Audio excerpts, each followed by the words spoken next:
Voilà, on se retrouve le temps d'un petit café avec Rachid, Kant et Sartre comme d'habitude et on va parler aujourd'hui de la Sidra de Nassau. Alors cette semaine c'est un petit peu spécial.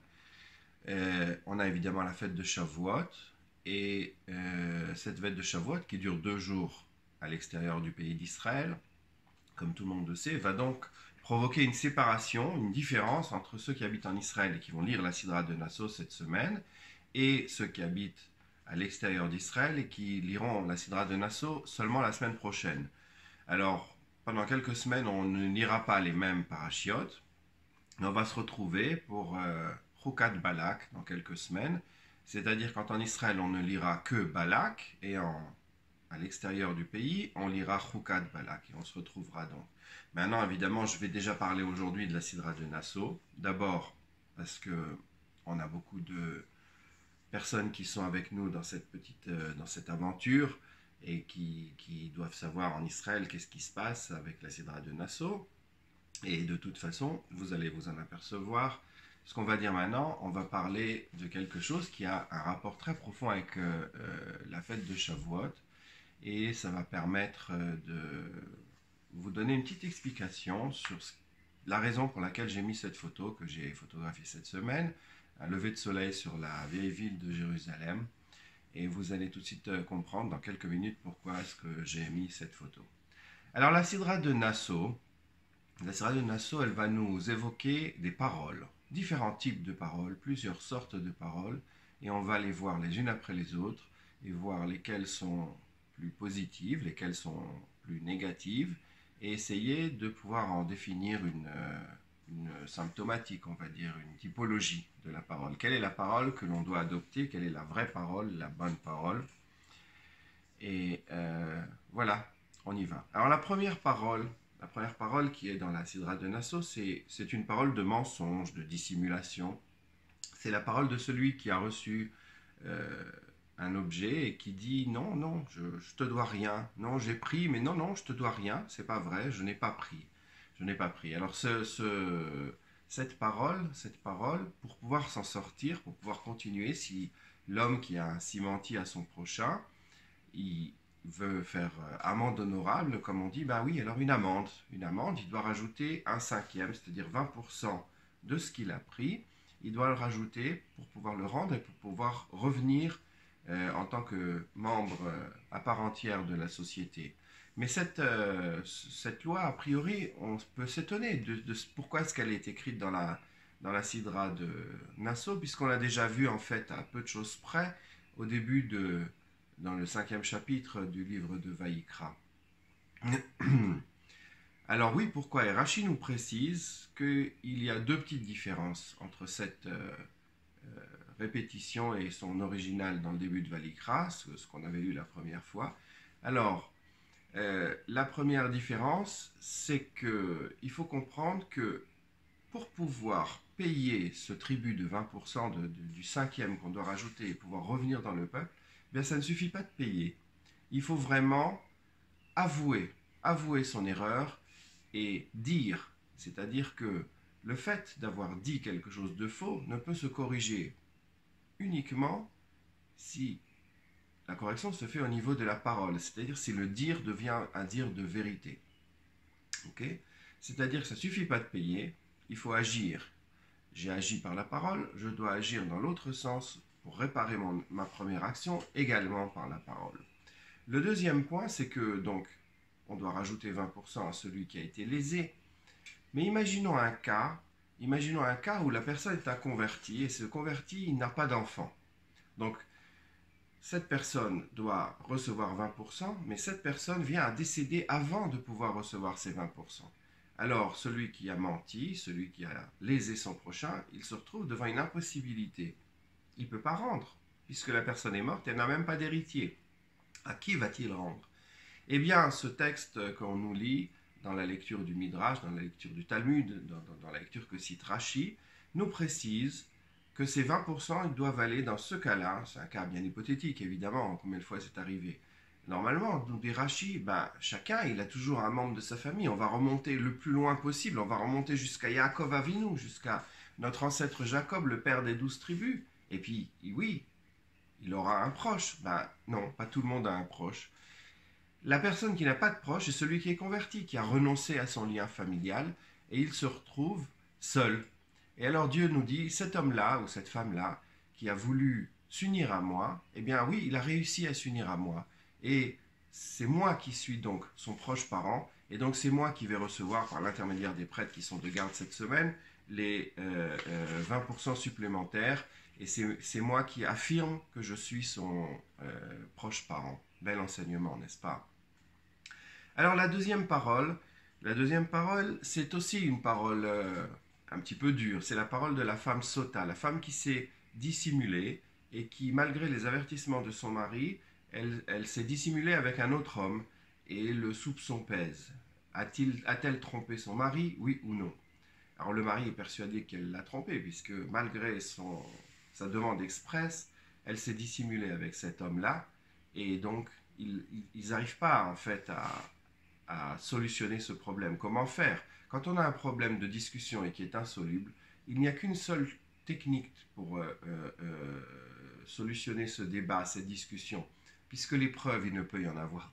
Il ne peut y en avoir. C'est comme dans un vol. Hein. On a vu ça au début hein, dans Mishpatim. On voit ça à chaque fois. Insoluble. Il y en a un qui dit non, c'est à moi, l'autre qui dit c'est à moi. Elle dit j'étais peut-être avec cet homme, mais j'ai pas trompé mon mari. Et lui il dit mais non, tu étais avec elle, c'est donc que tu l'as trompé. Comment trancher une parole, puisque c'est parole contre parole? Alors voilà, Dieu dit, ben non, c'est moi qui interviens.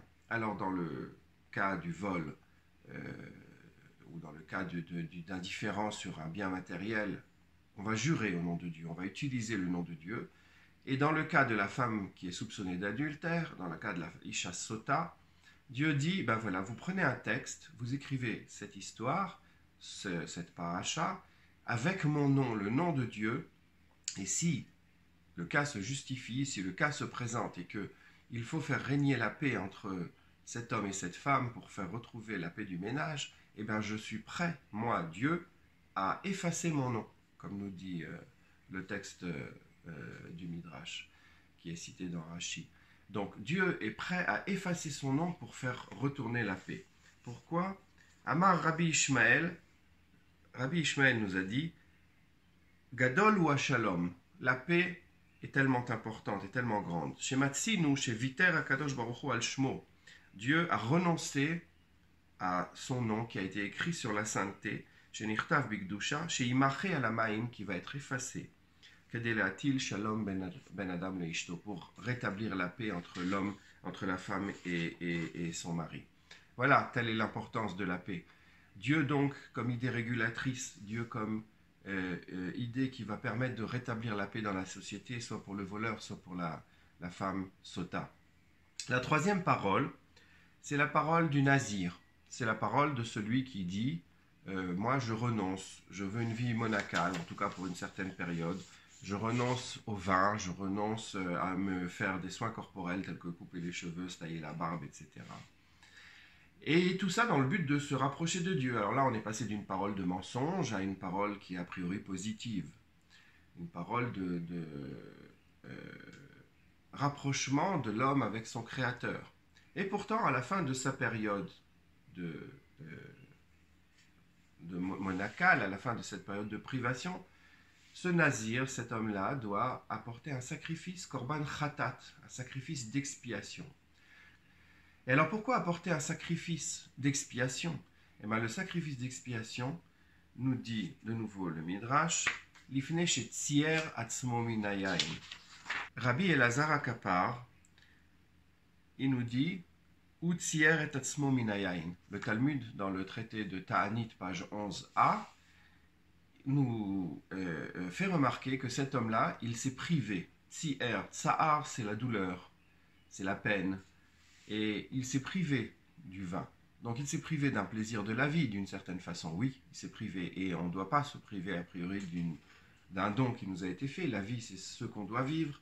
Et donc, c'est une erreur, même si on cherche quelque part à se rapprocher de Dieu. Mais ça comprend une privation, c'est-à-dire un refus d'utiliser le monde dans lequel on est. Et ce refus en soi-même consiste déjà en une erreur, en quelque chose qu'il faut réparer, en quelque chose qui justifie le Korban Khatat. Mais avec ce qu'on a vu il y a quelques semaines dans la paracha de Shmini, on a vu que le vin avait quelque chose de spécial pour celui qui veut se rapprocher de Dieu. On a vu l'exemple de Nadav et Avihu, les fils d'Aaron, qui avaient utilisé des boissons alcoolisées pour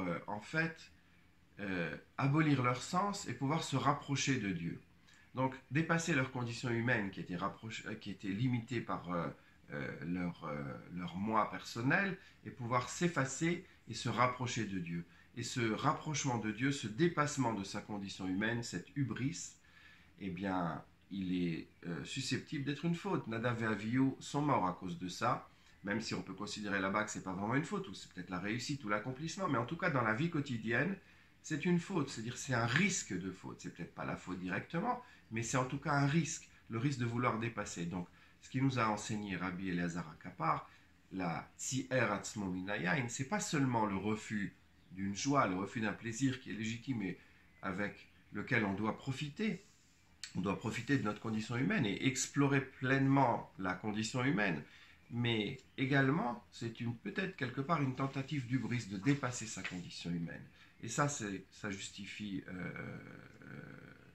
le korban d'expiation, l'apport d'un sacrifice d'expiation. Donc cette parole, elle est positive, bien plus positive que les premières qu'on a vues, mais elle a un risque, elle comporte un risque en soi-même, le risque de dépasser sa condition, le risque de l'hubris. La parole suivante, qui est citée dans notre paracha, c'est la parole des prêtres.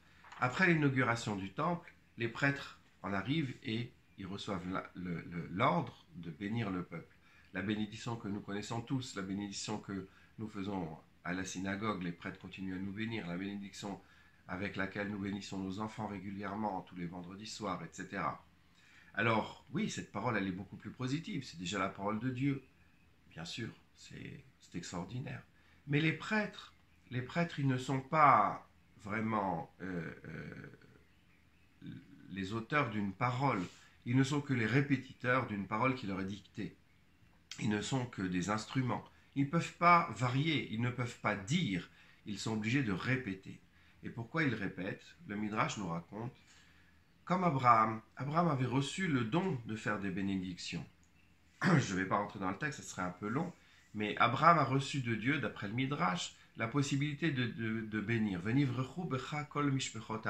Tous les peuples de la terre seront bénis par toi. Donc, Dieu a donné à Abraham la possibilité de donner, de transmettre les bénédictions à qui il voulait. Mais Abraham lui-même avait 2 enfants, et il ne les a pas bénis avant de mourir. Pourquoi? Parce qu'il avait 2 enfants. Comment choisir? Moi, je ne connais pas, s'est dit Abraham, d'après le Midrash. Je ne connais pas le destin de mes enfants, je ne connais pas leurs capacités, je ne sais pas quel sera leur avenir. Si je bénis l'un et que je me trompe, les conséquences pourront être terribles. Alors pourquoi courir ce risque? Pourquoi courir le risque d'une erreur? Je préfère que Dieu lui-même les bénisse. Effectivement, on voit dans la suite des versets dans le livre de la Genèse, de Bereshit, que c'est Dieu qui rencontre Yitzhak et qui le bénit.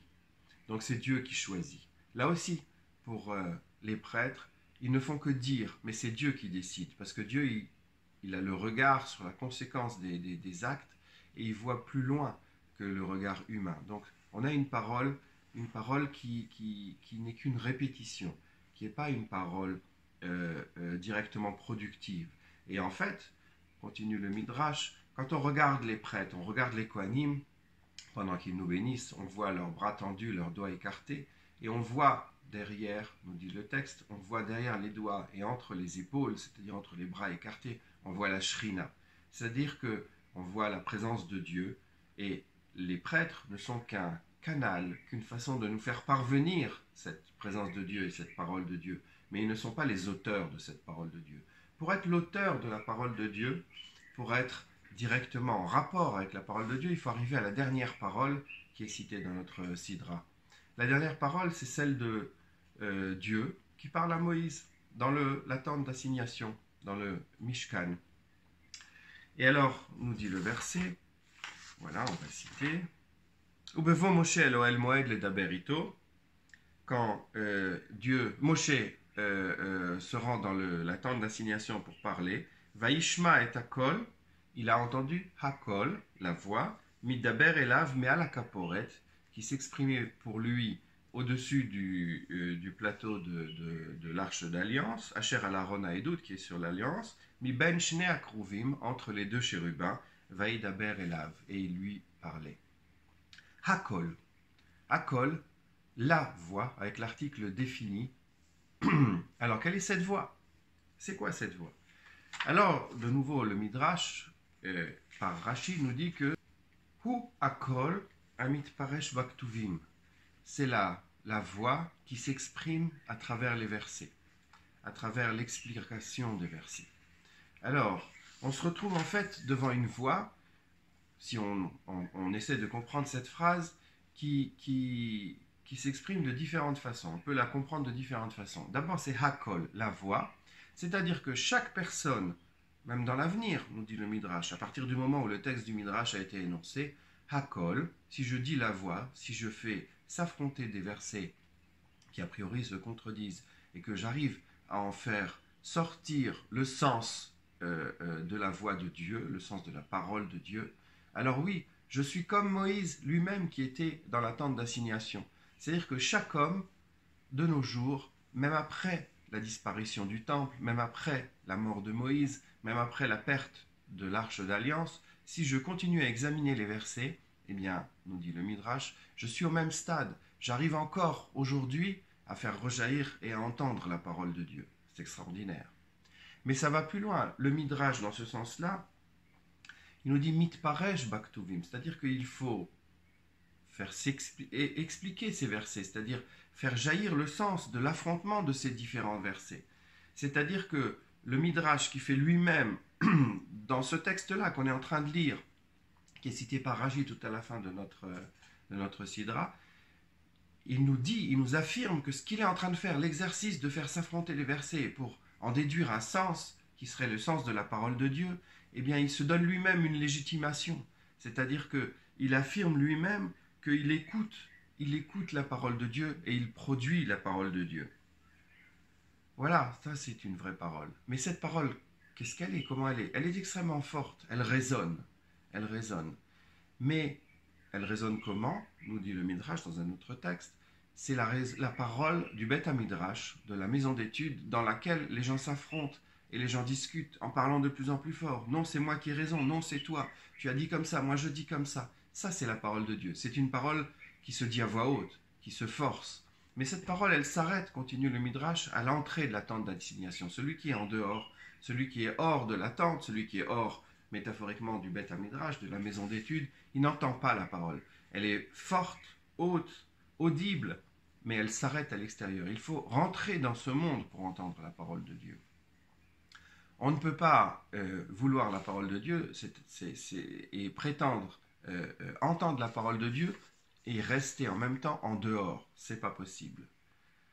Voilà, donc on a plusieurs sortes de paroles. On a eu d'abord les paroles de dissimulation, de mensonge.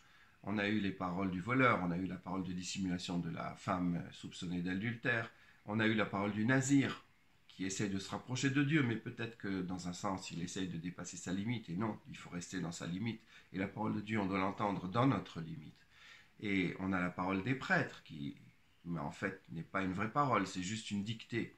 Mais la vraie parole, celle qui doit résonner, celle qu'on doit faire, c'est la parole de la maison d'études, c'est la parole qui fait s'affronter les versets, c'est la parole qui nous mène au même stade de Moïse qui entend lui-même directement la parole de Dieu au sein du tabernacle, au-dessus, entre les chérubins.